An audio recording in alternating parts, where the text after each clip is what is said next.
चलिए class start करते हैं हम लोग।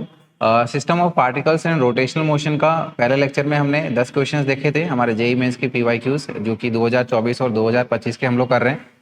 अब देखिएगा अगला सवाल जो हमें दिया गया है वो कह रहा है कि the centre of mass of a in rectangular plate with sides of length a and b whose mass पर यूनिट एरिया, ठीक है, that is sigma, varies as sigma is equals to sigma naught x upon में a b where sigma naught is a constant would be। तो हमें कहा जा रहा है कि हमारे पास में एक रेक्टेंगुलर प्लेट है, ठीक है ना, जिसकी हॉरिजॉन्टल साइड की लेंथ हमारी a है और वर्टिकल साइड की लेंथ हमारी b है, और इसमें जो मास पर यूनिट एरिया, ठीक है, यानी कि एरियल डेंसिटी जो है वो इस प्रकार से डिस्टेंस के साथ वेरी कर रही है। वर्टिकली वो चेंज नहीं हो रही है, लेकिन हॉरिजॉन्टली जो है जैसे जैसे हम लोग आगे बढ़ रहे हैं वैसे वैसे हमारी एरियल मास डेंसिटी चेंज हो रही है। तो अगर हम लोग यहाँ पर इसको ऐसे छोटी छोटी स्ट्रिप्स के फॉर्म में देखें, ठीक है ना, ये हमारी छोटी छोटी स्ट्रिप्स के फॉर्म में देखें इसको। जैसे मान लीजिएगा कि ये वाली जो स्ट्रिप है ये हमारी मान लो 0.5 kg की है, ठीक है ना, तो ये वाली हमारे पास में कितनी की हो जाएगी, मान लीजिएगा ये 1 kg की हो गई है, फिर ये हमारे पास में 1.5 की, राइट, ये हमारा फिर आपके 2 kg। तो देखिएगा हॉरिजॉन्टली जैसे जैसे हम लोग आगे बढ़ रहे हैं वैसे वैसे हमारा मास पर unit area of the strip हमारा बढ़ते जा रहा है। लेकिन जैसे अगर हमने ये वाली ½ kg की स्ट्रिप कंसिडर करी है तो ये पूरी हमारे पास में वर्टिकली आपका मास इसमें सेम है। समझ में आ रही बात, ठीक है ना। तो ऐसा तो है नहीं कि हम लोग जैसे जैसे ऊपर जा रहे हैं वैसे वैसे हमारा मास बढ़ रहा है, नहीं, जैसे जैसे हम लोग आगे की तरफ जा रहे हैं वैसे वैसे हमारा मास बढ़ते जा रहा है। गेटिंग माय पॉइंट, है ना। तो यानी कि जो यहाँ पर मास पर यूनिट एरिया है, राइट, ये आपका हॉरिजॉन्टली चेंज हो रहा है।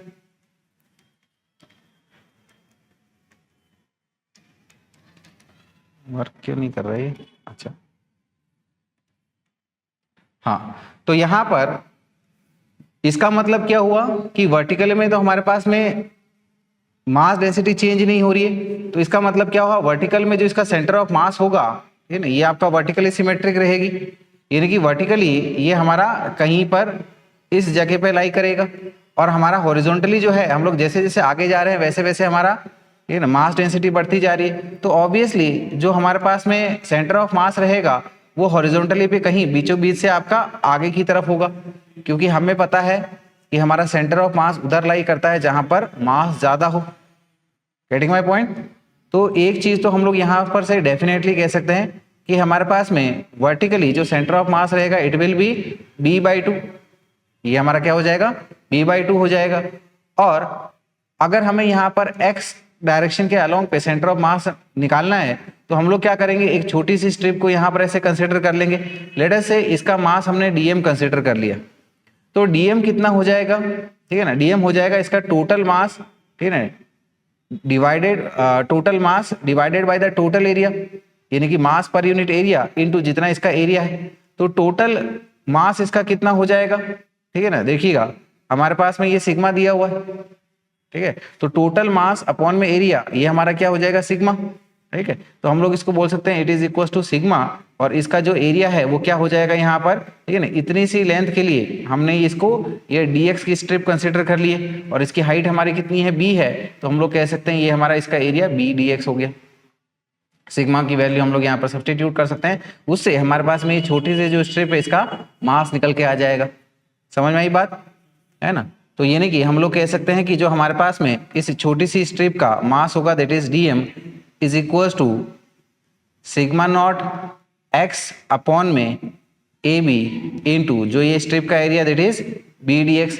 यहाँ पर से ये b से b आपको कैंसिल आउट करो, और अब हमें x डायरेक्शन के अलोंग सेंटर ऑफ मास निकालना है, तो उसके लिए हमें पता है it is given by the formula xcm is equal to integration of x dm upon में total mass which is given by integration of dm। हम लोग x की वैल्यू 0 से लेके, ठीक है ना, यहाँ पर ये a तक आपकी चला रहे हैं, यानी कि यहाँ पर जो x की अगर लिमिट पुट करेंगे कहाँ से लेके कहाँ तक, 0 से लेके a तक, यहाँ पर भी 0 से लेके ये a तक। समझ में आ रही है ये बात, है ना। तो अब हम लोग क्या करेंगे, यहाँ पर ये dm की ये वाली वैल्यू को सब्स्टिट्यूट कर देते हैं, और डीएम नीचे में भी ये वाले को सब्सटीट्यूट कर देते हैं, और इसमें से देखिएगा ये सिग्मा नॉट अपॉन में ए दोनों साइड से कॉमन ले सकते हैं, न्यूमरेटर और डिनोमिनेटर से, यानी कि ये सिग्मा नॉट अपॉन में ए इंटीग्रेशन ऑफ एक ये वाला x ऑलरेडी था ही और दूसरा आपका डीएम में x मिल गया, तो यानी कि ये क्या हो जाएगा x square d x divided by sigma not a integration is from 0 to a, right, और यहां से ये हमारा x वेरिएबल है तो क्या हो गया ये x dx हो गया, और यहाँ पर भी लिमिट हमारी 0 से लेके a तक। अब न्यूमरेटर और डिनोमिनेटर से ये सिग्मा नॉट ए हमने कैंसिल आउट मार दिया, तो क्या हो जाएगा, ये क्या बचेगा, राइट, लिमिट पुट करेंगे, इंटीग्रेशन करेंगे, तो एक्स स्क्वायर का इंटीग्रेशन एक्स के साथ क्या बन जाएगा x cube divided by 3, limit put करेंगे तो क्या आ जाएगा ए क्यूब डिवाइडेड बाई 3 आ गया, डिवाइडेड बाई यहाँ पर एक्स का इंटीग्रेशन एक्स के साथ क्या बन जाएगा ये एक्स स्क्वायर बाई 2, और लिमिट करने पे ए स्क्वायर बाई 2 आ जाएगा, राइट, और ये ए क्यूब है ये ए स्क्वायर है तो कट के ये ऊपर में ए आ जाएगा और ये 2/3 बन जाएगा, यानी कि this will B 2/3a, right. ये हमारा एक्स सी एम आ गया और वाई सी एम हमने देख ही लिया, यानी कि हमारा जो सेंटर ऑफ मास की पोजीशन की अगर हम लोग बात करें, इसके कोऑर्डिनेट की बात करें तो एक्स सी एम आ गया हमारे पास में 2/3a और वाई सी एम है हमारे पास में b/2a, तो ये हमारा सही आंसर ऑप्शन बी में हमें मिल रहा है।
हो गया note down?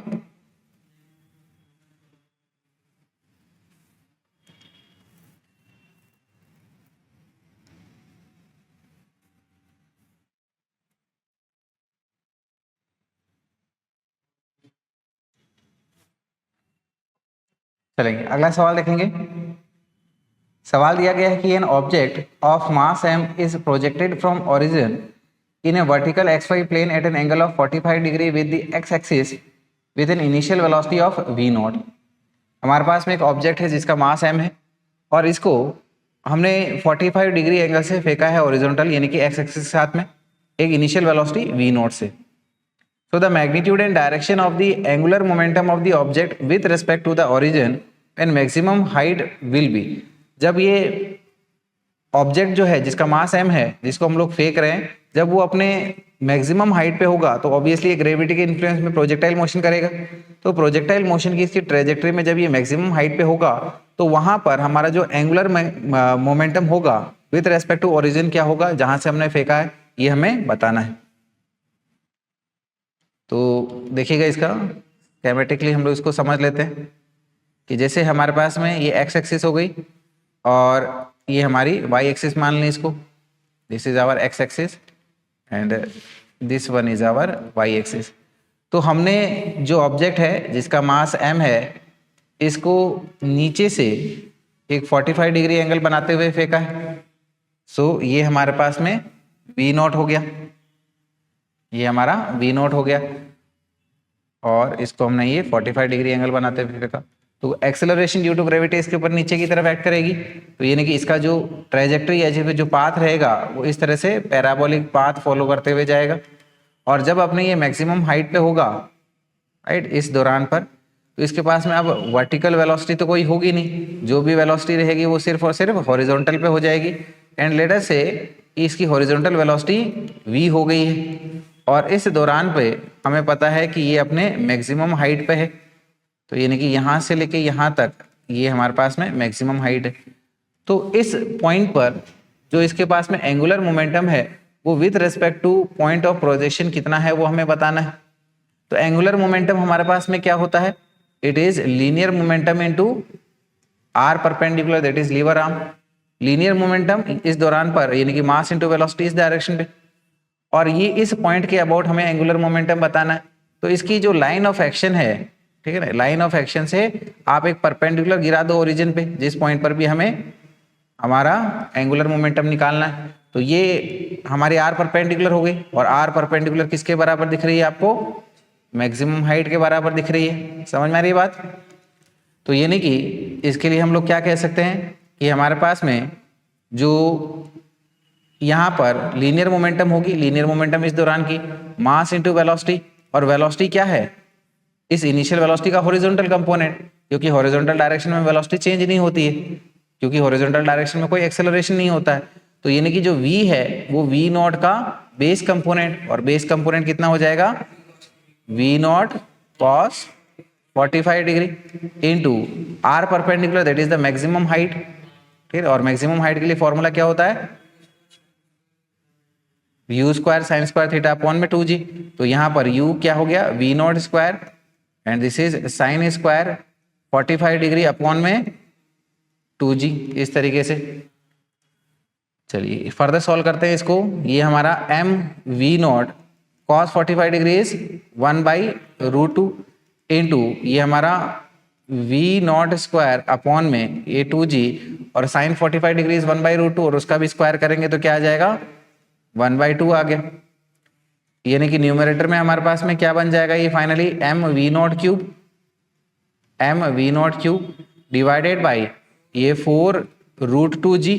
So this is 4√2g, और इसको अगर हम लोग हमारे ऑप्शन में ढूंढें तो हमें मिल रहा है option D that is m v not cube 4√2g along negative z axis. इसके डायरेक्शन कैसे निकालते हैं हम लोग, ठीक है ना, r vector cross p vector से, राइट। तो r वेक्टर, ठीक है ना, यानी कि ये इस तरीके से, ये हमारा r वेक्टर हो गया, और p वेक्टर हमारा इस डायरेक्शन में हो गया। तो राइट हैंड थंब रूल का यूज करो कि हमारे पास में ये r वेक्टर और v वेक्टर, इसको घुमाओगे तो हमारा ये नेगेटिव z एक्सिस की तरफ जा रहा है, ठीक है,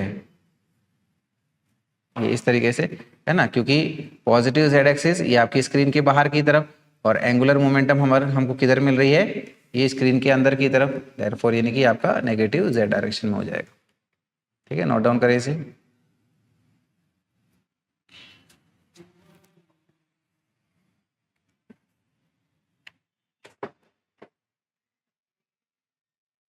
यहीं रख दे एक बार।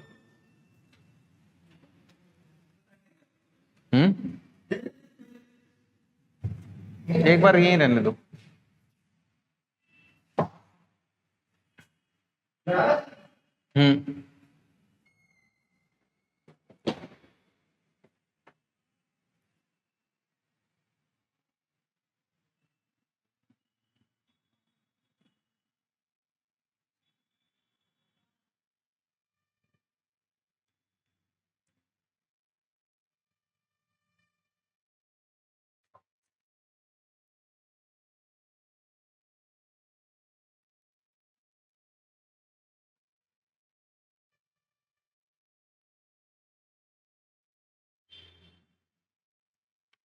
लिखा इतना, चलते हैं अगले सवाल पे आएंगे फिर हम लोग। देखिएगा सवाल दिया गया है कि the position vectors of 2 1 kg particles a and b are given by. हमारे पास में दो 1 kg के पार्टिकल्स है, यानी कि दोनों का मास सेम है विच इज 1 किलोग्राम, और इनकी जो पोजीशंस वेक्टर है वो क्या क्या है, R A vector is equal to α1 t square I cap plus α2 t J cap plus α3 t K cap metre, और दूसरे का जो position vector it is given by β1 t I cap plus β2 t square J plus β3 t K cap metre respectively. इस तरीके से यहाँ पर alpha की वैल्यू हमें 1 मीटर पर सेकेंड स्क्वायर बोली गई है, α2 की value 3n metre per second, और α3 की जो वैल्यू है वो 2 मीटर पर सेकेंड बोली गई है। β1 की वैल्यू 2 मीटर पर सेकेंड, β2 की वैल्यू हमारी -1 metre per second square, and β3 की जो वैल्यू है this is 4p metre per second बताई जा रही है, जिसमें t यहाँ पर टाइम है और n और p जो है वो दोनों ही कॉन्स्टेंट्स है। ठीक है, ये कंडीशन हमें इतनी बता दी गई है हमारे दो पार्टिकल्स के लिए जिनका मास 1 है और उनके इस तरीके से पोजीशन वेक्टर है और इसमें क्या क्या टर्म्स है वो हमें एक्सप्लेन कर दिया है। इतना यहां तक समझ में आया। फिर बोला गया कि t is equal to 1 second, 1 second पर जो a पार्टिकल है उसकी जो स्पीड है वो b पार्टिकल के स्पीड के बराबर है। And velocities va vector and vb vector of the particles are orthogonal to each other. Orthogonal यानी कि एक दूसरे के परपेंडिकुलर होना, यानी कि 1 सेकेंड पर इनकी स्पीड, वेलोसिटी का जो magnitude that is speed same है, लेकिन इनकी जो वेलोसिटीज है वो दोनों एक दूसरे से क्या है, परपेंडिकुलर है। एक दूसरे से कैसी है, परपेंडिकुलर है। At t is equals to 1 second, the magnitude of angular momentum of particle A with respect to the position of particle B is in kilogram meter per second meter square per second will be। तो हमें बताना है कि 1 second पर जो हमारा particle A है उसका angular momentum with respect to the position of particle B कितना है वो हमें बताना है, राइट। तो हमें ये इंटीजर वैल्यू में आंसर करना है। समझ में आई बात, ठीक है। तो देखते हैं इसको। एंगुलर मोमेंटम हमारा क्या होता है, r vector cross p vector. तो यहां पर आर ए वेक्टर क्या दिया गया है, this is your T square I cap plus 3NT J cap plus 2T के कैप। और इसकी अगर हमें वेलोसिटी निकालनी है तो इसको हम लोग एक बार टाइम से डिफरेंशिएट करना पड़ेगा। तो अगर हम लोग इसको टाइम के साथ डिफरेंशिएट करेंगे तो टी स्क्वायर का डिफरेंशिएशन क्या हो जाएगा, 2T आई कैप प्लस ये 3NT का, 3N कांस्टेंट है तो this is 3N j cap और ये 2 के कैप हो गया। सेम इसी प्रकार से हमारे पास में B की जो पोजीशन वेक्टर है it is given by RB vector is equal to 2T i cap minus t square j cap plus 4PT k cap. इसकी भी अगर हमें वेलोसिटी निकालनी है तो इसको हमें टाइम के साथ डिफरेंशिएट करना पड़ेगा। So here we can say कि VB vector is equal to क्या आ जाएगा, this will be 2I cap minus 2T J cap आ जाएगा, right. This is 2T J cap and lastly ये हो जाएगा 4P के बन जाएगा, है ना। हमें at t is equal to 1 second पे बताना है। तो अगर हमें t is equal to 1 second पे बात करनी है तो t is equal to 1 second पे हमारा जो पोजीशन वेक्टर होगा a के लिए, यहाँ पर t की वैल्यू 1 पुट कर दें तो क्या आ जाएगा हमारे पास में, ये i cap plus 3N j cap plus 2 k cap हो जाएगा। सेम इसी प्रकार से 1 सेकेंड पर B पार्टिकल जो है उसका पोजीशन वेक्टर क्या हो जाएगा उसको निकाल लेते हैं, ठीक है ना। यहाँ पर भी t की वैल्यू 1 पुट करें तो ये आ गया हमारे पास में 2I cap minus j cap T square है ना प्लस 4P के कैप, इस तरीके से। सेम इसी प्रकार से हमें यहाँ पर velocity at t is equal to 1 second 1 बोला गया है तो यानी कि यहाँ पर वेलोसिटी का भी वैल्यू निकाल लेते हैं t is equal to 1 second a और b के लिए। So here we can say कि a की जो वेलोसिटी है वो 1 सेकेंड पर क्या आ जाएगी, यहाँ पर t की वैल्यू आप 1 पुट करें तो ये आ जाएगा हमारे पास में 2I cap plus 3N j cap plus 2 k cap, इस तरीके से।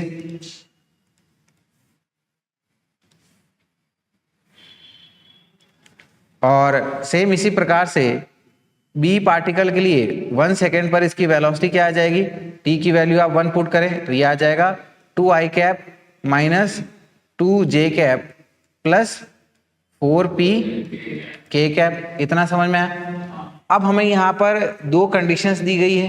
एक तो कहा गया है कि A और B की जो स्पीड है 1 सेकेंड पर सेम है और दूसरा A और B की जो वेलोसिटी है 1 सेकेंड पर एक दूसरे से परपेंडिकुलर है। अगर वेलोसिटीज एक दूसरे से परपेंडिकुलर है इसका मतलब क्या हुआ, इन दोनों का डॉट प्रोडक्ट क्या मिलना चाहिए, 0 मिलना चाहिए। दो परपेंडिकुलर वेक्टर्स का डॉट प्रोडक्ट हमेशा ही कितना होता है, 0 होता है।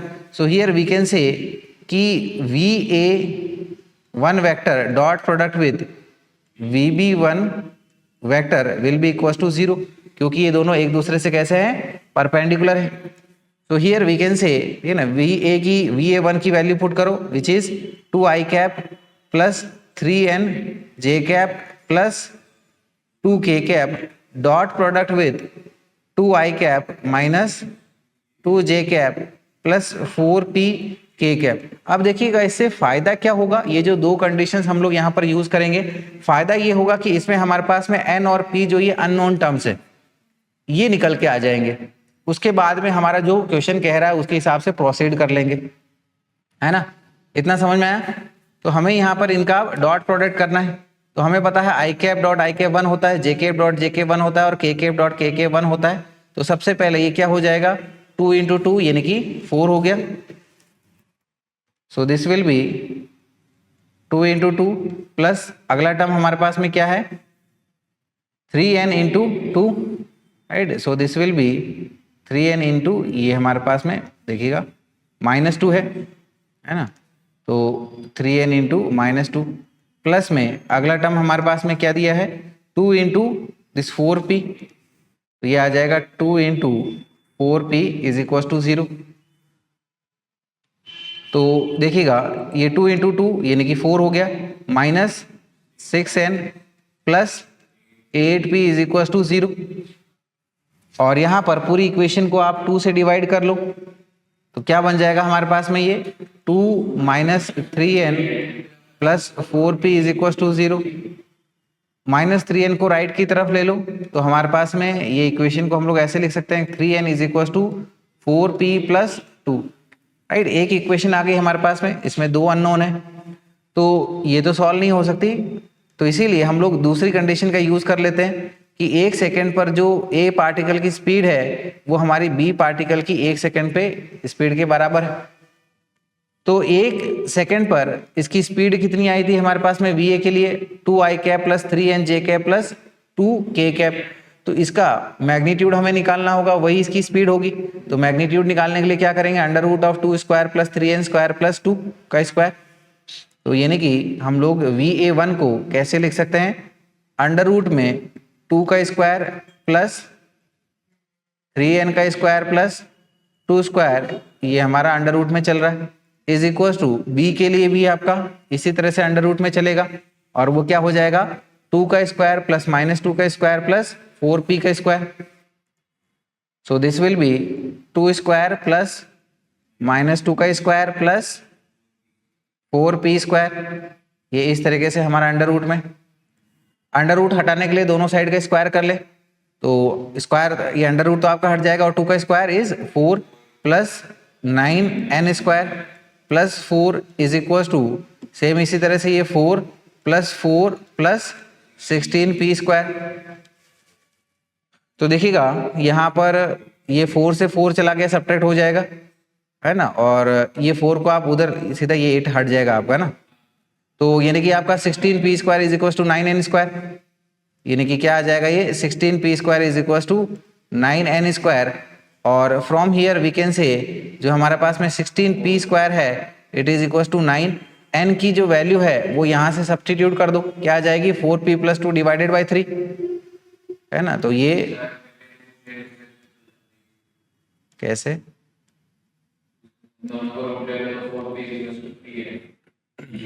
आ जाएगा ना अभी भी,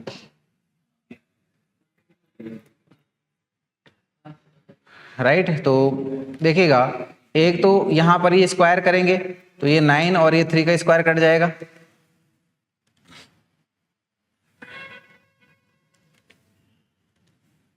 और ये हमारा 16p square is equal to 4p plus 2 का होल स्क्वायर कर लो, क्या आ जाएगा 16p square plus 4 plus 16p। ये 16p स्क्वायर हमारा सब्ट्रैक्ट होके चला जाएगा और क्या बन जाएगा ये हमारे पास में 16p इज इक्वल टू -4 और वी कैन से p की जो वैल्यू है वो हमारे पास क्या आ जाएगी -1/4 आ जाएगा, ठीक है। ये हमारे p की वैल्यू आ गई। तो इसी से हम लोग यहाँ पर n की वैल्यू को निकाल सकते हैं, राइट। तो n की वैल्यू को, ठीक है ना, इस इक्वेशन से निकाल लो। देयरफॉर वी कैन से कि n is equal to, right, 4 into -1/4 ये आपका +2 डिवाइडेड बाई 3, यहाँ पर ये क्या आ जाएगा -1 आ जाएगा। ये +2 यानी कि 1/3 आ जाएगा फाइनली।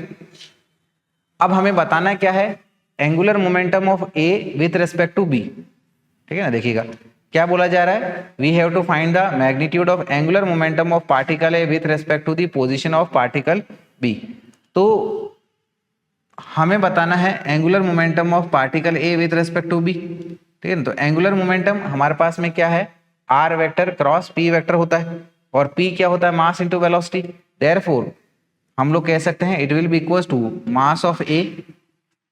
ठीक है, क्योंकि यहां पर ये देखिएगा बेसिकली है कैसा कि हमारा जो है ये बी पार्टिकल कुछ यहां पर है, ठीक है ना, और ए पार्टिकल जो है वो कुछ यहां पर ऐसे जा रहा है। इसकी लीनियर मोमेंटम हम लोग बोल लेते हैं कि this is equals to this p A vector, 1 second पे यहाँ पर, और 1 सेकंड पे इसकी बी की पोजीशन वेक्टर यहाँ पर है। तो इसके रेस्पेक्ट में हम लोग ये बता रहे हैं इसका एंगुलर मोमेंटम।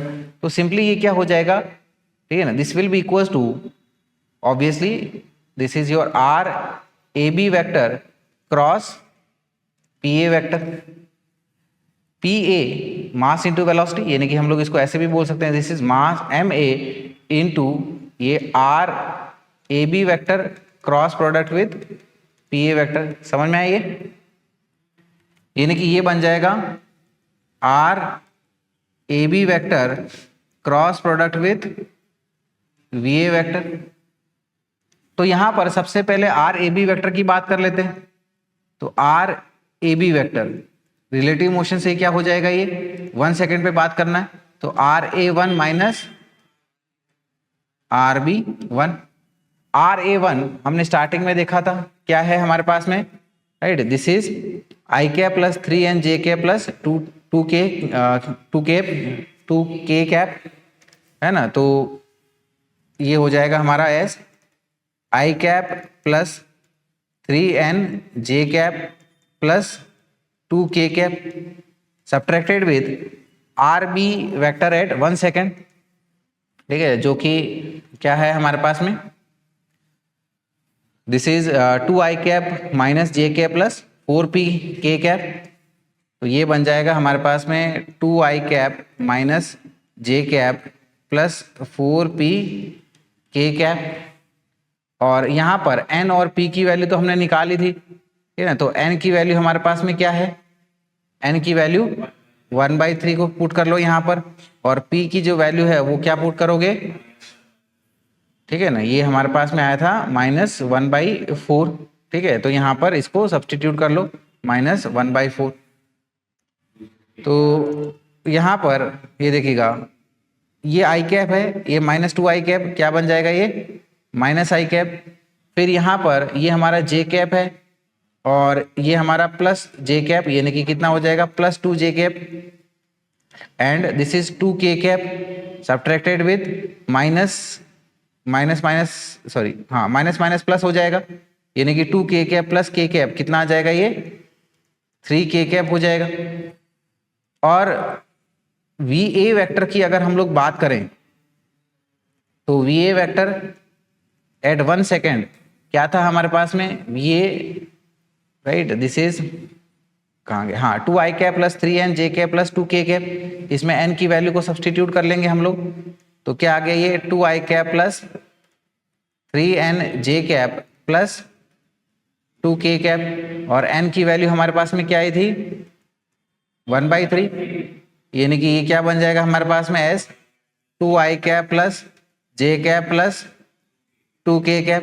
तो इसको सॉल्व करने के लिए अब हमारे पास सारी चीजें आ चुकी है, एम ए की वैल्यू तो 1 kg है ही है। तो अब हम लोग इसको फाइनली सॉल्व कर सकते हैं, यानी कि जो हमारे पास में एल वेक्टर है which is equals to m a r A B vector cross product with V A vector, ठीक है ना, ये हो जाएगा एम ए हमारा 1 kg। और यहाँ पर डिटर्मिनेंट मेथड से इसको सॉल्व कर लीजिएगा, डिटर्मिनेंट मेथड यानी कि ये आई कैप जे कैप और ये हमारा के कैप। तो सबसे पहले क्या करोगे आप, आर ए बी वेक्टर के कंपोनेंट्स लिखो यहाँ पर आई कैप जे कैप और के कैप के करस्पॉन्डिंग। तो आर ए बी वेक्टर क्या है हमारे पास में, इनके कंपोनेंट्स -1 2 और 3, तो ये लिख लोगे -1 2 और ये 3। फिर VA वेक्टर के आप कंपोनेंट्स लिख लोगे, क्या क्या है, 2 1 और 2। So this is 2 1 and 2। तो राइट, ये अब हम लोग इजीली सॉल्व कर सकते हैं इसको। आई कैप के लिए क्या करना है आपको, ये वाली रो और ये कॉलम को इग्नोर करो, तो क्या बन जाएगा ये 2 इंटू 2 माइनस ऑफ 1 इंटू 3। तो this will B 2 into 2 minus of 1 into 3। ये हमारा आई कैप माइनस ऑफ, ठीक है ना, जे कैप के लिए ये रो और ये कॉलम हटाओ, तो क्या बन जाएगा -1 इंटू 2 माइनस ऑफ 2 इंटू 3 बन जाएगा। यानी कि आ गया -1 into 2 minus of 2 into 3, this is J cap. फिर इसके बाद में प्लस से शुरुआत करना, के कैप के लिए इसके, है ना, तो ये वाली रो और कॉलम को हटाओ और फिर ये इस तरीके से लूप चलने दो, -1 इंटू 1 माइनस ऑफ 2 इंटू 2 हो गया। So this is -1 into 1 minus of 2 into 2 k cap. देख रहे हो ये खत्म ही नहीं हो रहा, चले ही जा रहा है ना। तो ये आपका आई कैप माइनस ऑफ, ठीक है ना, देखिए 2 माइनस 3 सॉरी 4 माइनस 3 यानी कि आपका 1 हो गया। और यहाँ पर माइनस ऑफ -2 इंटू ये -6 यानी कि अंदर में क्या आ जाएगा हमारा -8 जे कैप, प्लस में यहाँ पर ये क्या आ जाएगा -1 -4 यानी कि -5 k cap is equal to, finally इसको क्या लिख सकते हैं हम लोग, i cap plus 8 j cap minus 5 k cap. हमें इसका मैग्नीट्यूड चाहिए, तो मैग्नीट्यूड के लिए क्या करेंगे, under root of 1 square plus 8 square plus -5 square, ये पूरा हमारा अंडर रूट में चलने दो। तो अंडर रूट में 1 का स्क्वायर इज 1, 8 का स्क्वायर इज 64 एंड -5 का स्क्वायर इज 25। तो ये इसको ऐड करोगे तो क्या मिलेगा, ये √90। ये हमारा आंसर हमको ऑप्शन में दिखना चाहिए, जो कि यहाँ पर इंटीजर वैल्यू टाइप है। तो L की जो वैल्यू होगी, राइट, ऑब्वियसली हमारी √90 है, लेकिन यहाँ पर, ठीक है ना, ये √9 ऐसे कर लो इसको, तो इसकी इंटीजर वैल्यू आप क्या पुट करोगे, 90 पुट कर देना, नोट डाउन कर लें इसे।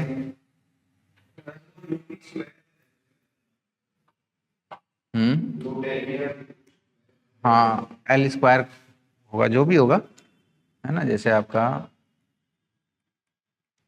ये L स्क्वायर पूछ लेगा तो ये आपका 90 हो जाएगा। वो उधर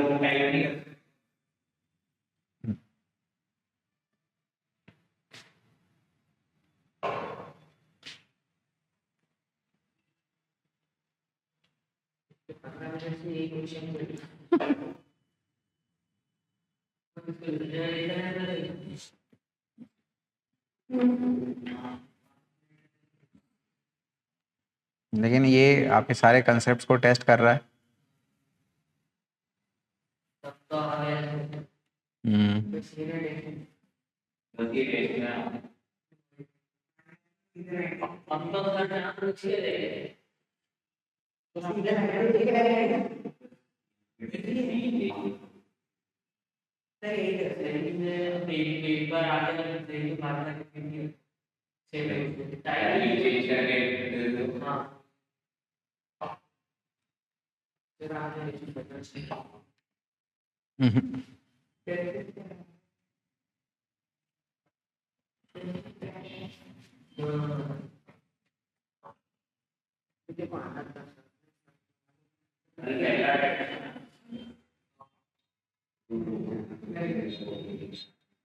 ओके, नोट डाउन।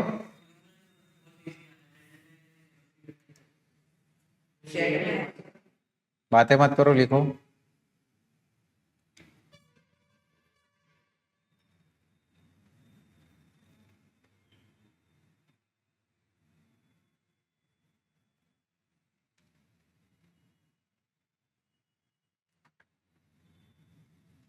पहली स्लाइड हो गई कंप्लीट।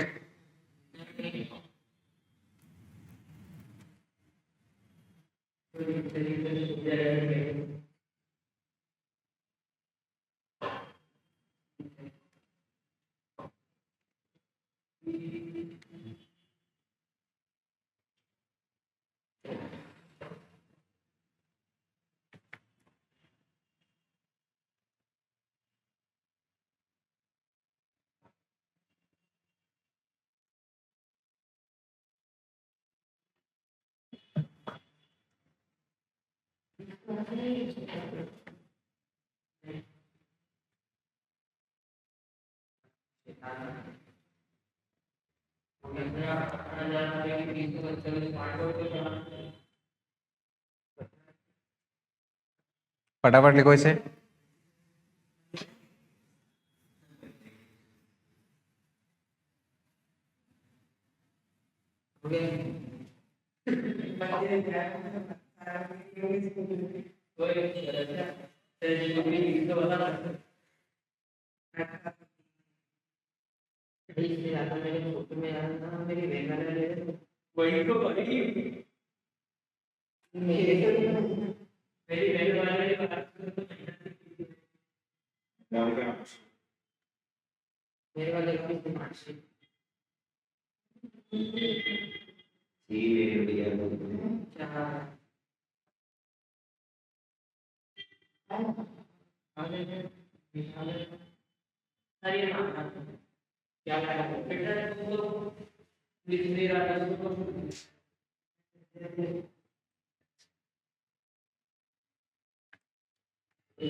लिख लिया ये? बातें मत करो।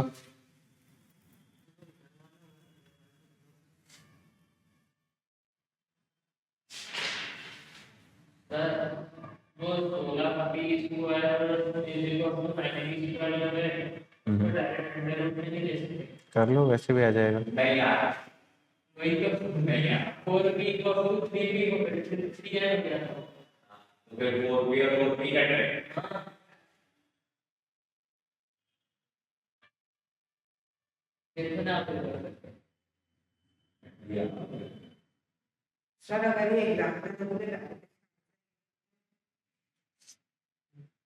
ये कितने हाथ है?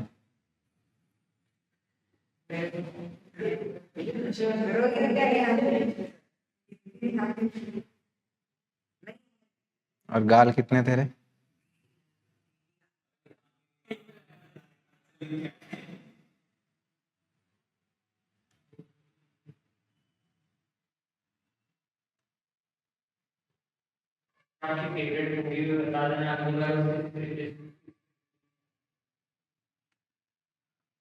वही नोट डाउन, स्लाइड चेंज कर रहा हूं मैं।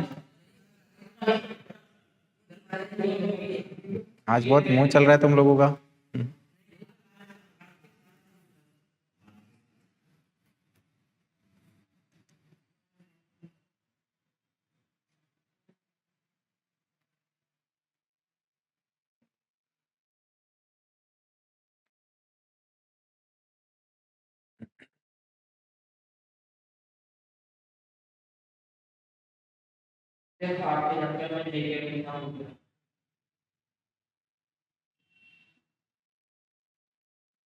मेरे से चक्कर मत लाया कर।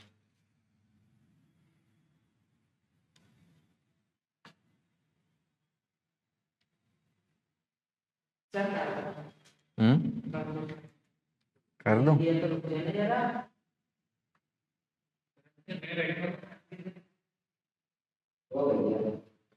फिर रुला देते हो तुम लोग यार उसको बार बार।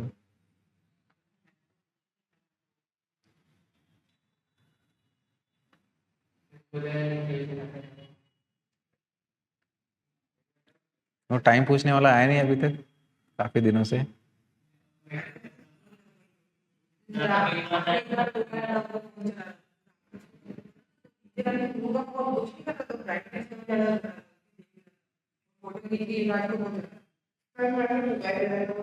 हो गया नोट डाउन?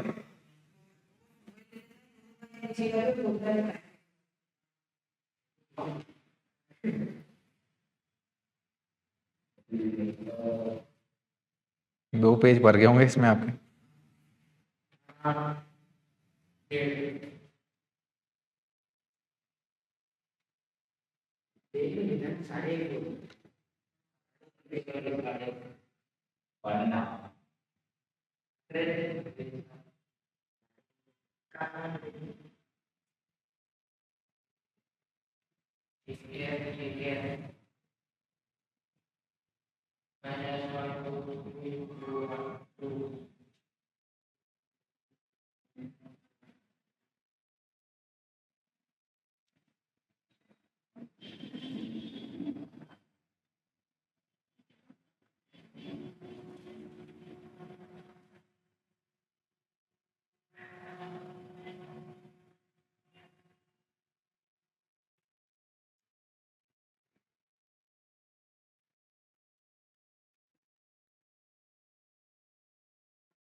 इसलिए इसे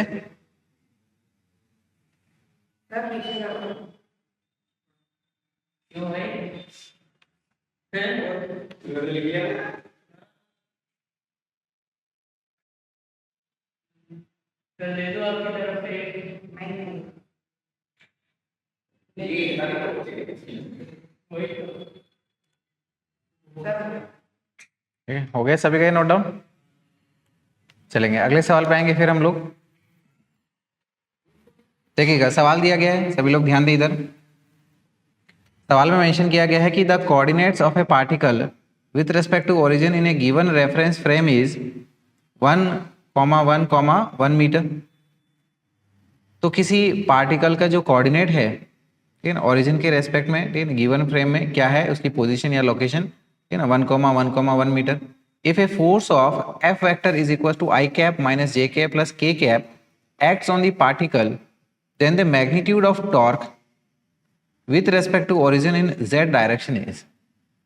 तो यहाँ पर इस फोर्स के वजह से जो इस पार्टिकल के ऊपर में टॉर्क लगेगा उसका मैग्नीट्यूड क्या होगा Z डायरेक्शन के अलोंग, यानी कि टॉर्क का हमें Z डायरेक्शन के अलोंग का कंपोनेंट बताना है। पूरा टॉर्क नहीं बताना है, टॉर्क वेक्टर फॉर्म में जो आएगा, ठीक है ना, उसका K कैप का अलोंग वाला जो कंपोनेंट होगा सिर्फ वो बताना है। सवाल समझ में आया? ठीक है, तो टॉर्क क्या होता है हमारे पास में R vector cross F vector. तो R vector cross F vector हमें करना रहेगा और फिर इसको सॉल्व कर लेंगे। तो हम लोग यहाँ पर, ठीक है ना, यानी कि ये हमारे पास में ओरिजिन पे ऐसा है, इसका हमारे पास में ये इसका लोकेशन है 1,1,1 और यहाँ पर कुछ एक फोर्स लग रहा है ना। तो टॉर्क हमारा क्या हो जाएगा, it is equal to R vector cross product with force vector.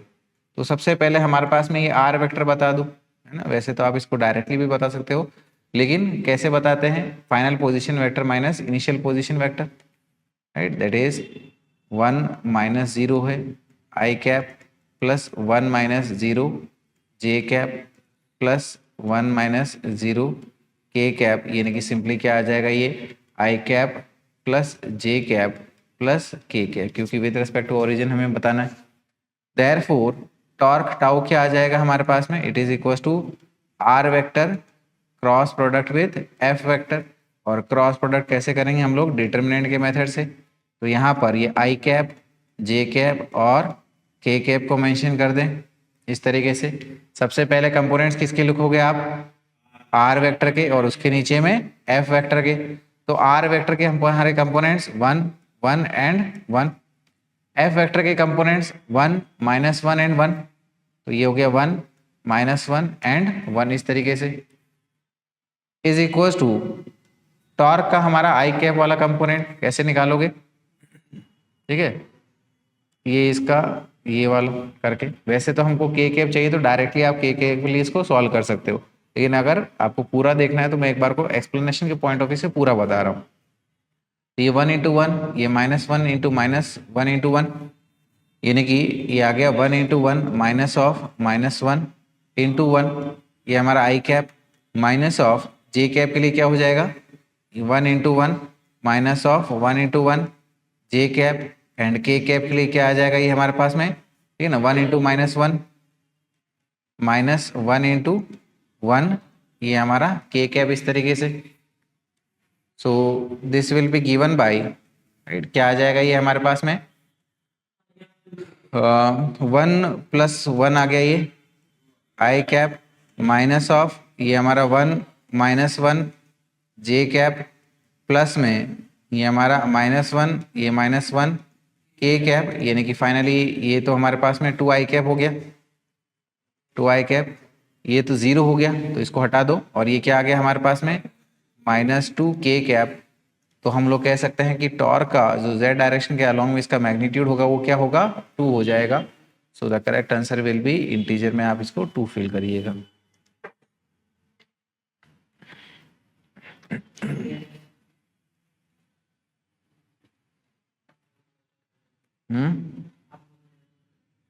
बहुत ही तेज हो रहे हो तुम तो। नहीं, ये इसी को कंटिन्यू कर दूंगा।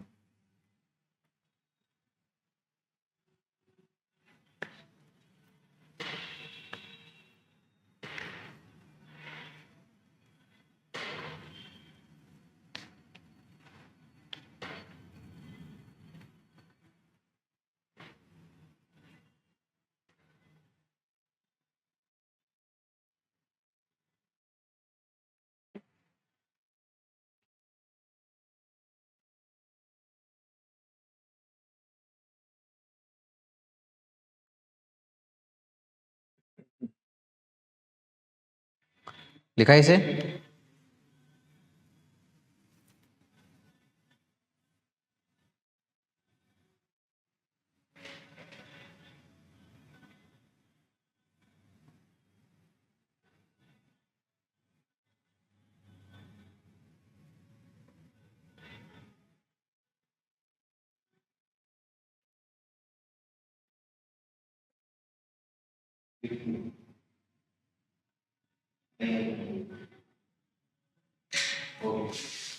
चलिएगा अगले सवाल पे आएंगे फिर हम लोग।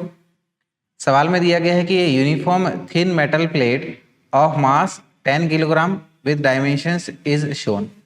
तो हमारे पास में ये इस तरीके से एक यूनिफॉर्म प्लेट है, ठीक है ना, और इसमें से एक ये खांचा किया हुआ दिख रहा है आपको। तो इसका पूरे का जो मास है वो कितना है 10 किलोग्राम है। The ratio of x and y coordinates of centre of mass of plate is n/9, यानी कि कहा जा रहा है कि x cm अपॉन में y cm की वैल्यू क्या है n/9 है। तो यहाँ पर n की वैल्यू कितनी होगी ये हमें बताना है, राइट। तो यहाँ पर अगर हम लोग इसको समझें तो ओवरऑल इसकी अगर हम लोग सिमेट्री देखें ये इस तरीके से, ये हमें x डायरेक्शन के अलोंग सिमेट्रिक दिख रहा है कि y डायरेक्शन के अलोंग सिमेट्रिक दिख रहा है? x के अलोंग, ठीक है, यानी कि ये 0 से लेके यहाँ पर 3 है, ठीक है ना। तो यानी कि इसका x cm जो है, ठीक है ना, वो यहाँ पर लाई करेगा बीचों बीच में, दैट इज 3/2 पे, है ना। तो ये वर्टिकली कहीं पर भी हो सकता है, लेकिन इतना भी हम लोग कह सकते हैं कि ऊपर का मास कम है तो ये वर्टिकली नीचे की तरफ ही होगा हमारा y cm। तो x cm तो सीधा सीधा हमें मिल गया है कि इट इज योर 3/2, और y cm के लिए अब हम लोग देख लेंगे। आ रही बात समझ में? सो हियर सबसे पहले हम लोग कह सकते हैं कि x cm जो है वो 3/2 यानी कि 1.5 यूनिट्स आप बोल दीजिएगा। और y cm की अगर हमें बात करनी है तो यहाँ पर क्या कंसिडर करिएगा, ये एक तो पूरा एरिया कंसिडर करो, ठीक है ना, और दूसरा ये वाला जो एरिया यहाँ से निकाल दिया गया, जिस एरिया को यहाँ पर निकाला है उसको माइनस में ले लो, है ना। जैसे m1y1 प्लस m2y2 अपॉन में m1 प्लस m2 करते थे, तो मास की जगह यहाँ पर एरिया को कंसिडर कर लो, क्योंकि मास जो है वो एरिया के ऊपर में यूनिफॉर्मली डिस्ट्रीब्यूटेड है। तो यही फॉर्मूला हमारा इसके लिए क्या हो जाएगा, a1y1 minus of a2y2 divided with a1 minus a2। A1 की अगर हम लोग बात कर रहे हैं तो ये पूरा एरिया, ये पूरा एरिया, तो पूरा एरिया क्या हो जाएगा 3 × 2। समझ में आई बात? तो यानी कि टोटल एरिया हमारा क्या बन रहा है, दिस इज योर A1 यानी कि 3 × 2 हो गया। इसका सेंटर ऑफ मास YCM, ठीक है ना, तो ये यहाँ पर बीचों बीच में कहीं लाई करेगा इस तरीके से, यानी कि कहाँ मिलेगा हमें, ये 2 और 0 के बीच में 1 पे मिलेगा। समझ में आ रही है बात? yes. है ना, इसका सेंटर ऑफ मास एग्जैक्टली यहाँ पर बीचों बीच में। तो YCM कितना हुआ हमारा, ये नीचे से 1 यूनिट के ऊपर की हाइट पर हुआ हमारा, तो Y1 हमारा क्या हो गया 1 माइनस ऑफ ये जो छोटा वाला एरिया हमने यहाँ से निकाला है, इसका एरिया क्या हो गया, यहाँ से लेके तक यहाँ तक ये आपका 1 बन गया, ठीक है। और ये यहाँ से लेके यहाँ तक ये भी हमारा क्या हो गया 1, ठीक है ना, क्योंकि ये देखो यहाँ पर ये 1 से लेके, ठीक है ना, कैसे देखेंगे इसको हम लोग, ये देखो, हाँ, ये 1 से लेके ये आपका 2 तक गया हुआ है, और y में ये हमारा 1 से लेके ये देखो 2 तक गया हुआ है। तो x का गैप कितना हुआ 1 का, और y का गैप भी कितना हुआ हमारा 1 का हुआ। तो एरिया हमारा क्या हो गया 1 × 1। और यहाँ पर y2 की अगर हम लोग बात करें तो ये देखिएगा, ये वाला एरिया हमें देखना है, इसका सेंटर ऑफ मास बीचों बीच में, और YCM हमें देखना है, तो ये 1 और ये कितना हो गया हाफ, ठीक है ना, तो 1 एंड 0.5 कितना हो गया 1.5। समझ में आ रही है बात? तो यानी कि y2 कितना हो गया हमारे पास में 1.5 होल डिवाइडेड विद A1 हमारा कितना है 6 और A2 हमारा कितना है 1। तो यहाँ से ये 6 माइनस 1.5 जो कि क्या आ जाएगा 4.5 डिवाइडेड विद 5। तो 4.5 को इसको 45 डिवाइडेड बाई 50 भी लिख सकते हो आप, और 45 डिवाइडेड बाई 50 कर लिखोगे यानी कि ये हो गया हमारे पास में 9/10 या फिर 0.9 यूनिट्स। हमें अल्टीमेटली करना क्या है, XCM डिवाइडेड विद YCM करना है। तो XCM divided with YCM, XCM हमारा है 1.5 डिवाइडेड विद दिस इज 9/10, 10 ऊपर चला गया तो 1.5 × 10 यानी कि 15 हो गया, तो 15/9। और इसको हमें कंपेयर करना है n/9 से, तो n की वैल्यू क्या मिल रही है हमें, n की वैल्यू क्या मिल रही है 15 मिल रही है। तो यानी कि as your integer value answer ये हमारा 15 हो जाएगा।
हो गया नोट डाउन?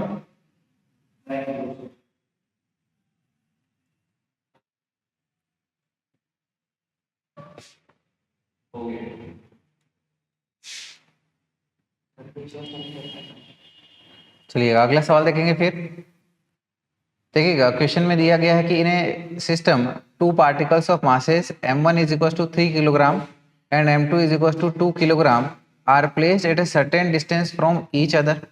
एक सिस्टम में हमारे पास में 2 पार्टिकल्स का, ठीक है ना, सिस्टम बना हुआ है। पहले वाले पार्टिकल का मास हमारे पास में 3 kg है और दूसरे का 2 किलोग्राम है, और उन दोनों के बीच में कुछ एक दूरी है। The particle of mass m1 is moved towards the center of mass of the system through a distance of 2 centimetre. जो m1 मास है, ठीक है ना, इसको सिस्टम के सेंटर ऑफ मास की तरफ 2 सेंटीमीटर से मूव कराया गया। In order to keep the centre of mass of the system at the original place, centre of mass change नहीं होने के लिए क्या कहा जा रहा है कि the particle of mass m2 should move towards the centre of mass by A distance of. तो सेंटर ऑफ मास डिस्टर्ब नहीं हो, इसलिए m2 पार्टिकल को हमें कितने डिस्टेंस से मूव करवाना चाहिए, ये हमें बताना है। सवाल समझ में आया सभी को? ठीक है, तो देखिएगा, सिचुएशन समझते हैं। लेट अस से कि ये हमारा पहला वाला मास है और ये यहाँ पर हमारा दूसरा वाला मास कंसिडर कर लो। ये इस तरीके से दोनों के बीच में कुछ एक दूरी है, ये हमारा m1 मास और ये हमारा m2 मास। इनका centre of mass let us से ये यहाँ पर कंसिडर कर लो, तो दिस इज योर XCM। हमने यहाँ पर m1 को जो है, ठीक है ना, कितने डिस्टेंस से मूव कराया है, 2 सेंटीमीटर से, राइट। तो इसके करस्पॉन्डिंग हमारा जो m2 मास है वो कितना मूव होना चाहिए, ठीक है ना, ताकि ये जो हमारा XCM है वो चेंज ना हो। सवाल समझ में आया बात? ठीक है, देखिए समझते हैं इसको। तो सबसे पहले हमारा ओरिजिनल सेंटर ऑफ मास क्या है, XCM is equal to m1 x1 plus m2 x2 upon में m1 प्लस m2। इसको अगर हम लोग डिफ्रेंशिएट करें, राइट, ठीक है, या फिर चेंज की बात करें तो हम लोग कह सकते हैं कि delta XCM is equal to m1 delta x1 plus m2 delta x2 divided with m1 plus m2। तो डेल्टा XCM ये तो हमारा चेंज हुआ ही नहीं, यानी कि ये क्या हुआ, हमारा 0 हुआ। तो इसीलिए ये कहा जा सकता है कि यहाँ पर, ठीक है ना, ये m1 प्लस m2 को इसके 0 के साथ मल्टीप्लाई कर दो तो खत्म हो जाएगा। तो यानी कि यहाँ पर जो m2 डेल्टा x2 है, ठीक है ना, इसको इधर भेजेंगे हम लोग तो क्या हो जाएगा, ये minus of m1 delta x1। तो यानी कि यहाँ से हमें ये डेल्टा x2 को निकालना है, ठीक है। तो ये जो है इसका जो चेंज है वो इधर होना चाहिए या इधर रहना चाहिए, ये भी हम लोग यहाँ पर आंसर आ जाएगा। तो डेल्टा x2 हमारा कितना आ जाएगा, minus of m1 delta x1 upon में ये m2 आ गया। समझ में आया इतना? अब मान लीजिएगा कि हमने इसको इधर की तरफ शिफ्ट किया, तो इधर वाले डायरेक्शन को आप पॉजिटिव ले लो, राइट। कितने से किया हमने, प्लस 2 सेंटीमीटर से किया। तो यानी कि क्या लिखेंगे हम लोग इसको, माइनस ऑफ 3 इंटू 2 लिख दिया, डिवाइडेड विथ m2 हमारा कितना है 2, ये 2 से 2 कट गया, यानी कि क्या आ गया, माइनस 3 सेंटीमीटर। तो इसका मतलब ये है कि हमने राइट वाली डायरेक्शन को पॉजिटिव और लेफ्ट वाली नेगेटिव। तो ये जो है माइनस, यानी कि इधर की तरफ कितने दूरी से आना चाहिए, ठीक है ना, 3 सेंटीमीटर से इसके करीब आना चाहिए, तभी हमारा सेंटर ऑफ मास अनडिस्टर्ब रहेगा। बोलो, ये बात समझ में आई? 3 डिस्टेंस बोला है ना।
बाकी सब्जेक्ट का भी सिलेबस कंप्लीट हो गया है?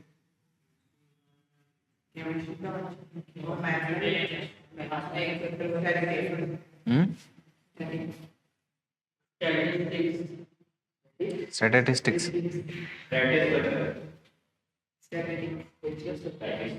केमिस्ट्री का क्या बचा हुआ है? हाइड्रोकार्बन।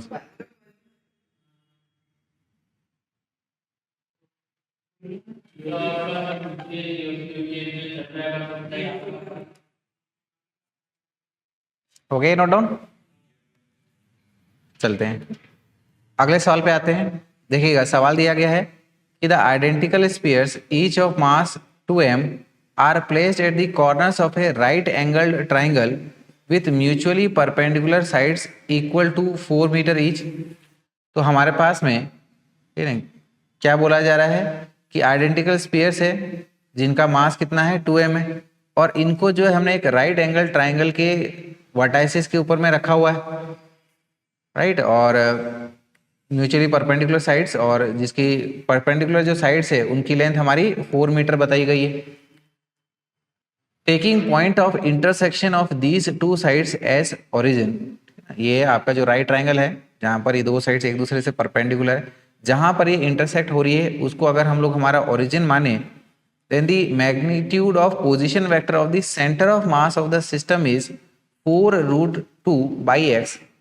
तो इसका जो सेंटर ऑफ मास है, ठीक है ना, उसकी जो पोजीशन का मैग्नीट्यूड है वो आपका इस तरीके से, तो आपको बताना है कि x की वैल्यू क्या होगी। ठीक है, समझ में आई बात? तो यहां पर ये हमारी x एक्सिस मानो और इसको हमारी ये y एक्सिस मान लो। This is y axis and this is x axis. तो जो ट्राइंगल है, ठीक है ना, उसका ओरिजिन जो है वो यहाँ पर होना चाहिए, ये यहाँ पर। तो इसके लिए इसकी जो ये दो साइड्स है, इसकी जो दो साइड्स है, एक को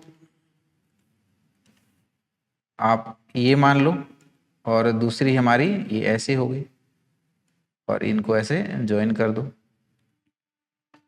तो यहाँ पर ये हमारा पहला मास है m1, ठीक है ना, यहाँ पर ये हमारा दूसरा मास कंसिडर कर लो, दिस इज m2, और यहाँ पर ये हमारा तीसरा मास कंसिडर कर लो m3। और इनकी राइट साइड्स के लिए क्या बोला गया है, इनकी लेंथ हमारी 4 है, तो यहाँ से 0 से लेके 4 तक जाएं तो क्या हो जाएगा इसका लोकेशन 4,0, और इसके लिए भी हम लोग यहाँ पर y में 0 से लेके 4 तक जाएंगे तो इसके कोऑर्डिनेट क्या हो जाएंगे 0,4 हो जाएगा। सिचुएशन सारी क्लियर हुई?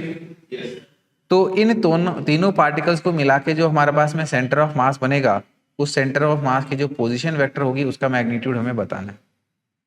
क्लैरिटी मिल गई क्वेश्चन में? तो सबसे पहले इस सिस्टम का हम लोग XCM निकाल लेंगे, फिर YCM निकाल लेंगे, उससे हमारे पास में RCM आ जाएगा और RCM का मैग्नीट्यूड निकाल लेंगे। तो आइए यहाँ पर XCM दिया गया है, it is your m1x1 plus m2x2 plus m3x3 divided with total mass यानी कि m1 plus m2 plus m3। m1 हमारा क्या है, ठीक है ना, ये आपका 2m, इनफैक्ट सभी हमारे 2m है, तो ये हमारा 2m। इसका x1 क्या हो गया 0, ओरिजिन पे है ना, सुस्त तो क्यों हो रखे हो, बोलो ना फिर।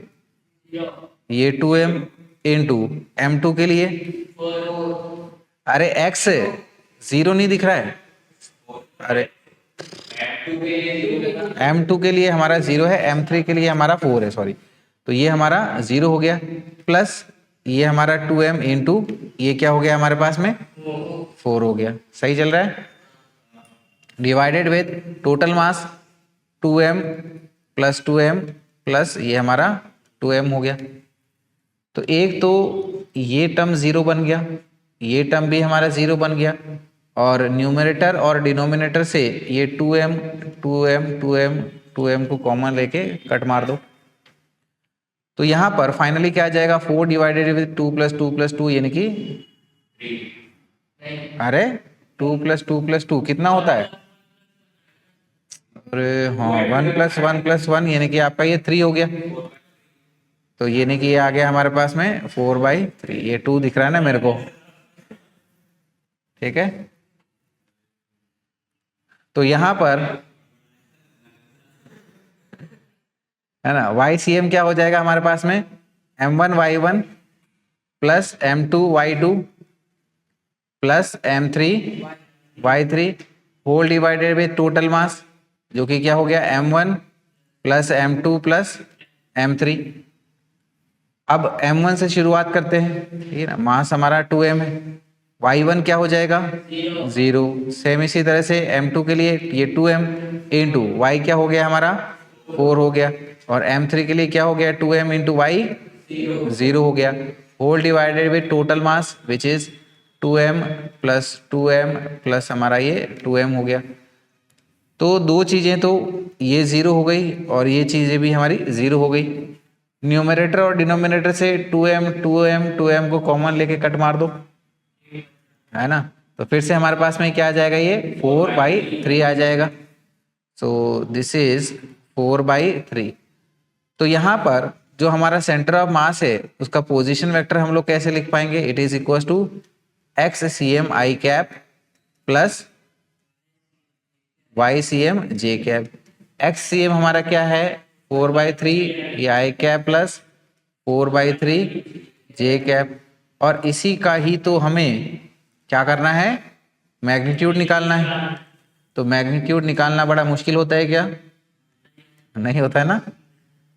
तो कैसे निकालते हैं, अंडर रूट में, है ना। वैसे तो डायरेक्टली भी आप आंसर कर सकते हो, इतने समझदार हो गए होंगे, लेकिन कंसेप्ट को लेके हुए चलते हैं। तो यहां से देखो ये 4 है ना, ये हम 4/3 हमने तो दोनों से कॉमन ले लिया, तो ये 4/3 √2 आ जाएगा। और ये हमारा जो है 4√2/x के बराबर है, ऐसा सवाल कह रहा था। तो इससे हम लोग x को कंपेयर करें तो x की वैल्यू हमारी क्या आएगी, x इज इक्वल टू 3, यानी कि इंटीजर वैल्यू में आपका आंसर क्या बनना चाहिए, 3 आंसर होना चाहिए।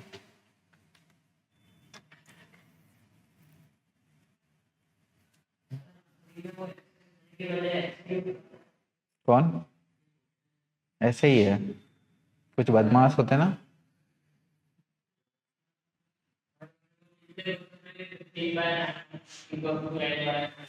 कर देते हैं कभी कभी ऐसे मजे से, नहीं तो फिर ऐसे टाइम पास कैसे होगा। उनका क्या है, मतलब बना के हो जाते हैं।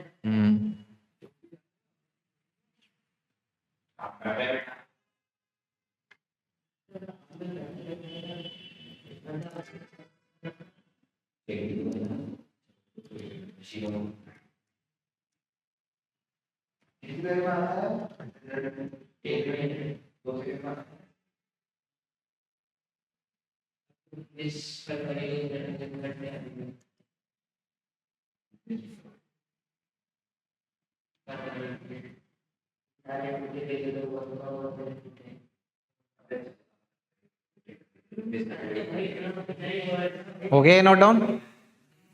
तो मुंह क्यों चल रहा है फिर,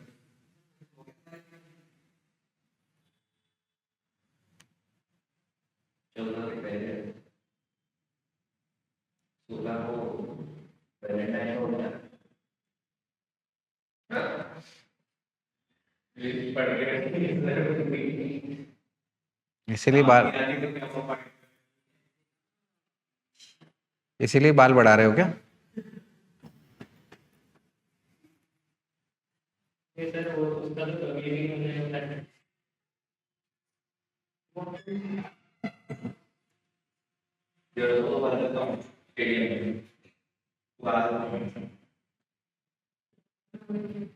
हुआ ये नोट डाउन।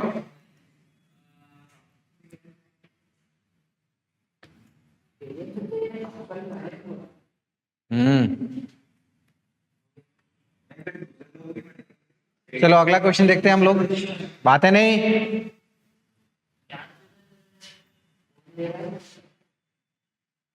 अगला क्वेश्चन दिया गया है,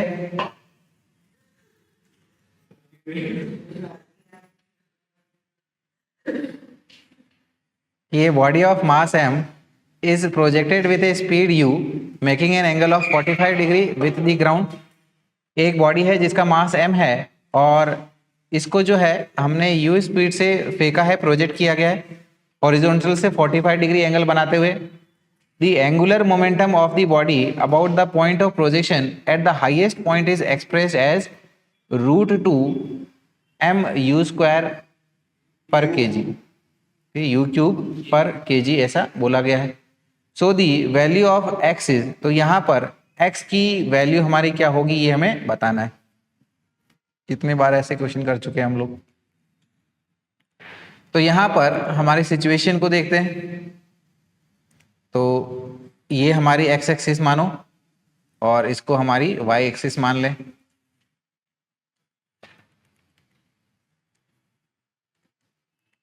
तो यहाँ पर जो हमारा ऑब्जेक्ट है इसको यहाँ से ओरिजिन से लेटर से हमने प्रोजेक्ट किया है। किस स्पीड से? एक u स्पीड से हमने इसको प्रोजेक्ट किया गया। हॉरिजॉन्टल से क्या एंगल बनाते हुए? Theta is equal to 45 degree. तो अब ये जो है सीधा सीधा तो जाएगा नहीं, क्योंकि इसके ऊपर में acceleration due to gravity act करेगी। तो ये एक पैराबोलिक पाथ बनाते हुए, ठीक है ना, ये कुछ इस तरीके से जाके यहाँ पर फॉल करेगा। तो हाईएस्ट पॉइंट पर जब ये पहुंचेगा, राइट, तो ऑब्वियसली वी नो कि यहाँ पर वेलोसिटी जो है वो पूरी तरह से हॉरिजॉन्टल हो जाएगी। एंड लेट अस से ये जो हमारी वेलोसिटी है वो कुछ v हो गई है।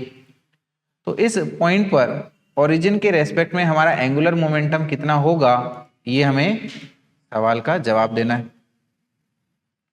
तो लेट अस से कि हमारी मैक्सिमम हाइट h है एंड वी नो कि यहाँ पर जो लीनियर मोमेंटम है, ठीक है ना, वो हमारा वेलोसिटी के डायरेक्शन में, it is we know p is equal to mass into velocity.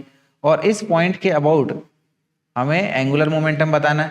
तो एंगुलर मोमेंटम क्या होता है हमारे पास में, ठीक है ना, स्केलर के फॉर्म में अगर देखें तो r परपेंडिकुलर इनटू p होता है।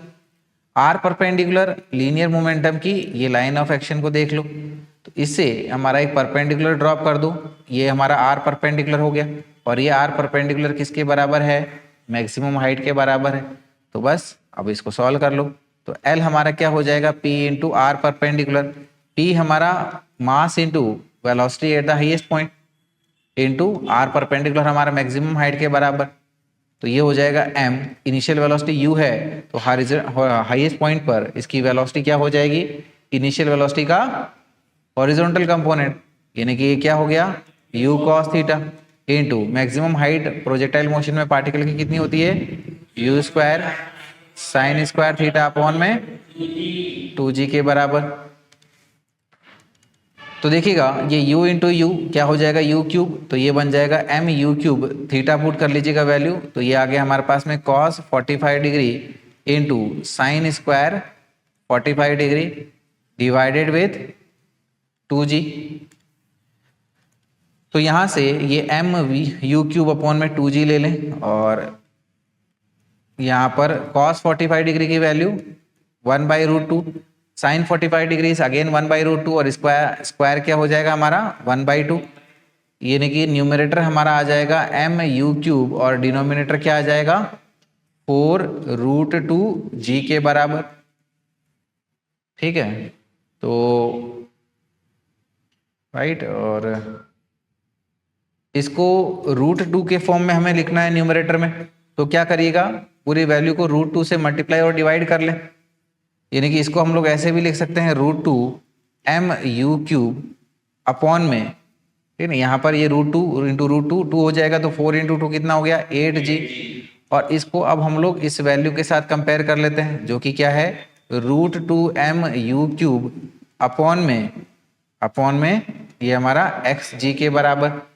तो x की वैल्यू हमें यहाँ पर बतानी थी, ठीक है। तो कंपेयर करोगे तो x की वैल्यू हमारी क्या आ रही है? यहाँ पर 8 आ रही है। Therefore here we can say x is equal to, ये हमारा 8 हो गया। तो as your integer value x हमारा क्या होगा? 8 हो जाएगा। समझ में आया इतना?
लिखा है इतना?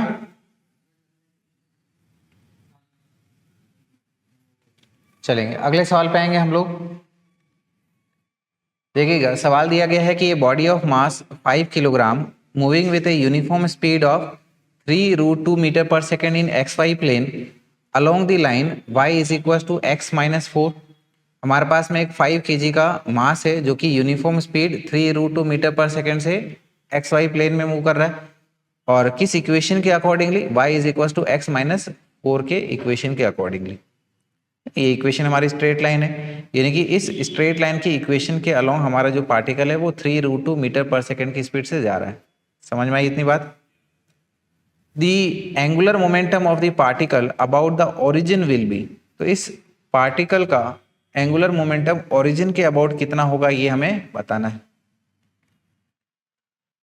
तो यहाँ पर सबसे पहले इस लाइन को, ठीक है ना, हमारा ग्राफ में अच्छे से प्लॉट करो। तो ये हमारी एक्स एक्सिस और ये हमारी वाई एक्सिस ले लो। तो इक्वेशन हमारी क्या कह रही है, राइट? इक्वेशन हमारी स्ट्रेट लाइन इक्वेशन है। इसको अगर हम लोग स्ट्रेट लाइन इक्वेशन के साथ करें, y इज इक्वल, कंपेयर करें y is equal to M X plus C, तो इंटरसेप्ट कहां पर बना हमारा? -4 पे, ठीक है। y के लिए ये हमारा इंटरसेप्ट कहां पर बन रहा है हमारा? -4 पे, यानी कि -4, ये इधर हमारा पॉजिटिव, तो ये हमारा इंटरसेप्ट कहां पर बन गया? -4 पे। और इसकी स्लोप क्या है? ठीक है ना, m1 है।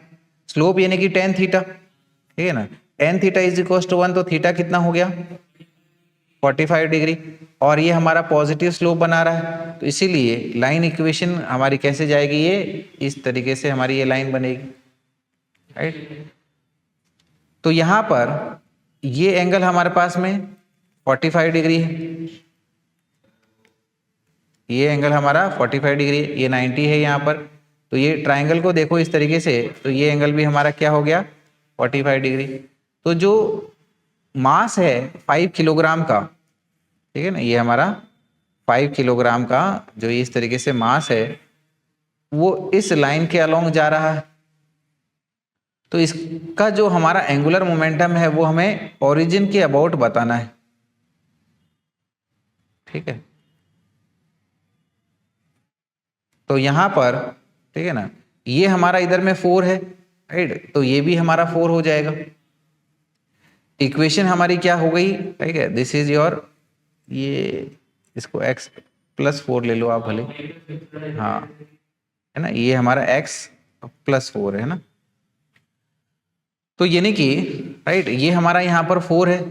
तो हमें क्या देखना है, ठीक है ना, एंगुलर मोमेंटम क्या होता है? It is equal to r perpendicular into ये p। तो r परपेंडिकुलर क्या देखोगे? ये हमारा पास में, ठीक है ना, हमारी लीनियर मोमेंटम जो है वो इस डायरेक्शन में हो जाएगी। तो क्या करो, इसके, ये तो लाइन ऑफ एक्शन हो गई इसका, तो ओरिजिन से यहां से परपेंडिकुलर गिरा दो, तो ये हमारी क्या हो गई? r परपेंडिकुलर हो गई। तो इस पॉइंट पर, ठीक है ना, यानी कि ये जो है ये हमारा, इस r परपेंडिकुलर की वैल्यू अब निकाल सकते हो आप। कैसे निकालोगे?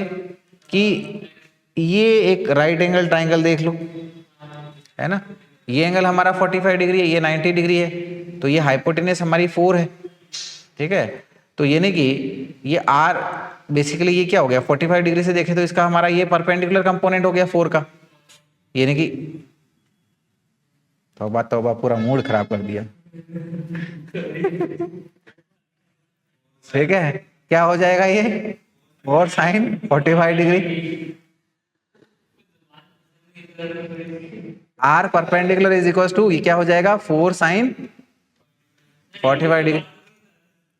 एक बात नहीं है, ये अगर साइन 30 डिग्री होता तो फिर अलग बात हो जाती ना, वो तो बच गए आप, ठीक है।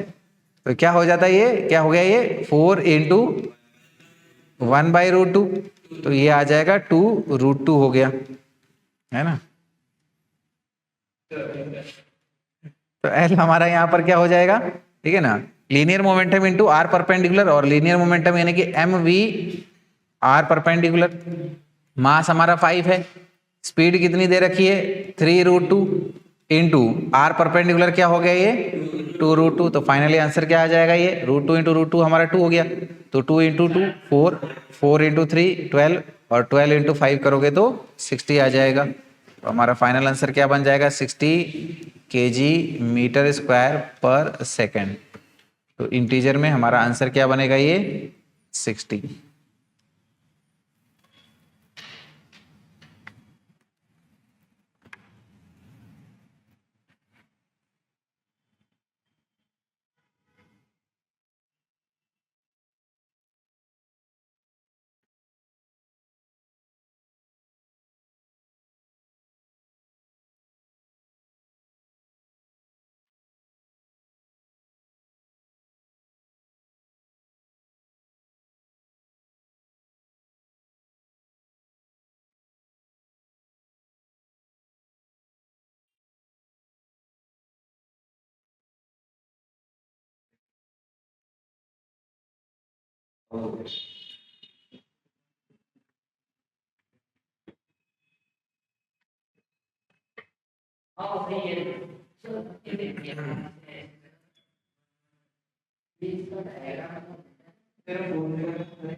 ये x+4 है ना,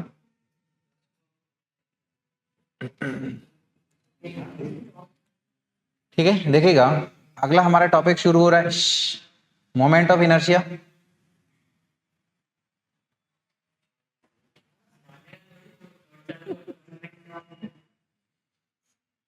इसको ऐसे करना होता है बीच बीच में, है ना।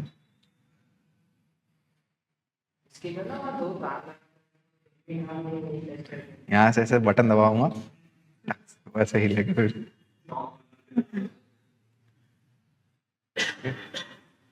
मोमेंट ऑफ इनर्शिया, ये हमारा टॉपिक 2 स्टार्ट हो रहा है। क्वेश्चन नंबर 20 देखिएगा कि the moment of inertia of a circular ring of mass m and diameter r about a tangential axis lying in the plane of the ring is. ठीक है, देखिए कितना आसान सवाल पूछा है, अगर आपको समझ में आ गया हो तो। कि हमारे पास में एक सर्कुलर रिंग है और इसका हमें मोमेंट ऑफ इनर्शिया निकालना है, ठीक है ना। कुछ भी नहीं, कहाँ पर निकालना है कि अगर ये हमारा रिंग का मास m है, डायमीटर अगर इसका r है तो, ठीक है ना, रेडियस नहीं बोला गया है, ठीक है ना, यानी कि क्या बोला गया है कि डायमीटर इसका क्या है, r है, ठीक है। तो रेडियस क्या हो जाएगा हमारा, ठीक है ना, r/2। जनरली रेडियस को r से लिखते हैं हम लोग, तो रेडियस यहाँ पर क्या है, r/2। पहले तो ये गज का दे दिया आपको यहाँ पर, है ना। और कहाँ पर निकालना है इसको, हमें टेंजेंशियल एक्सिस के अबाउट निकालना है, ठीक है ना, lying in the plane of the ring. तो कोने पे है ना, तो ये हमारी रिंग कंसीडर कर लो, इसका सेंटर ऑफ मास इसके सेंटर पर, तो ये इस तरीके से, और हमें यहाँ पर इससे टेंजेंशियल निकालना है, ठीक है। यानी कि रिंग अगर ऐसे टेबल पे पड़ी है, ठीक है ना, तो उसके प्लेन से ऐसे परपेंडिकुलर, ठीक है ना, फिर हम लोग इसको ऐसे घुमाए हुए, तो इसका मोमेंट ऑफ इनर्शिया आपका कैसे होगा ये हमें बताना है। हाँ वो सही बोले हो, वो पंखुड़ी वाला टाइप का, बिल्कुल बिल्कुल मान गए तुम, है ना। तो यहाँ पर हम लोग पैरेलल एक्सिस थ्योरम यूज कर सकते हैं, राइट। कैसे कि ये हमारा ICM बोल लो, तो इस एक्सिस के अबाउट पे जो हमारा मोमेंट ऑफ इनर्शिया बनेगा वो क्या हो जाएगा, ICM plus mr²। So here total moment of inertia tangential axis के अबाउट ICM प्लस ये हमारा mr²। ICM, ठीक है ना, रिंग का, ठीक है ना, प्लेन के अबाउट हम लोग इसको ऐसे उसे टेंजेंशियल घुमाते हैं तो मोमेंट ऑफ इनर्शिया क्या हो जाता है, mr²। टेंजेंशियल घुमाएंगे तो इसका आधा हो जाएगा, सॉरी उसके प्लेन से, ठीक है ना, वैसे घुमाएंगे तो हमारा क्या हो जाएगा, mr²/2 हो जाएगा, ठीक है ना। रिंग के लिए समझ में आया ना ये। तो ये आ गया हमारा mr²/2, ठीक है ना। अभी देखो मैंने कैपिटल R ही रखा है इसको, ठीक है ना, कैपिटल R इसका रेडियस बता रहा है, तो mr²। तो यहाँ पर इस चीज का खास ध्यान रखिएगा, आप चाहो तो यहाँ पर डायग्राम में भी स्पेशली मेंशन कर सकते हो कि ये जो रेडियस है वो हमारी r/2 ही हमें सब्स्टिट्यूट करना है, नहीं तो सारा खेल गड़बड़ हो जाएगा। तो ये हमारा, इसको सॉल्व करो पहले, कितना हो जाएगा ये 3/2 mr² इज इक्वल टू, ये हमारा 3/2 m, रेडियस की वैल्यू हमें क्या पुट करना है r/2, ये इसका स्क्वायर कर दिया हमने, तो 2 का स्क्वायर 4, 4 × 2 8 हो गया, यानी कि ये बन जाएगा 3/8 mr²। समझ में आया? तो ये हमारा इसके लिए सही आंसर ऑप्शन ए में मिल रहा है। So this is it's correct answer. तो आई होप सारा आपको समझ में आया होगा जितना आज हमने किए क्वेश्चंस। तो चलेंगे फिर, आज की क्लास को यहीं तक रखते हैं।